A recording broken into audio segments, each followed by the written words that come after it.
Mr. President, thank you for joining us. Let's start with North Korea. I know a lot of people have been talking about it. You mentioned it over the weekend with CBS. Kim Jong-un. Is there a red line for President Trump with North Korea? Well, I'm not like President Obama, where you draw a red line, as he said, a red line in the sand, and then lots of bad things happen, and he never goes over the red line. In fact, I actually covered his red line for him with Syria. But I will say that you see what's going on. It's very, very bad. It's very threatening to us and to many other allies. If you look at South Korea, if you look at Japan and others, it's a very horrible thing that's going on. And the statements are very inflammatory. They're horrible. So we'll have to see. I don't like drawing red lines, but I act if I have to act. What would it take? Would it take a missile launch into South Korea, conventional? You know, I've been pretty well known for saying, like, nothing when it comes to the military. When they announced they were going into Mosul in 4 months, and then they said in 3 months, in 2 months, we're going in next week. I said, why do they keep saying that? And that was supposed to be a pretty quick battle for Mosul. Guess what? It's still going on.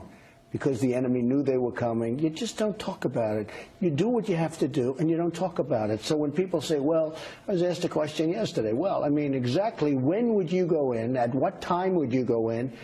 I mean, it's ridiculous. I don't want to talk about it. I can say this. He's very threatening. He's a big threat to the world. How safe are our troops that are along the demilitarized zone and our ally in South Korea? How safe are they with some of the defense systems that we've provided? And what's the status of those? Well, nobody's safe. I mean, who's safe? The guy's got nuclear weapons. I'd like to say they're very safe.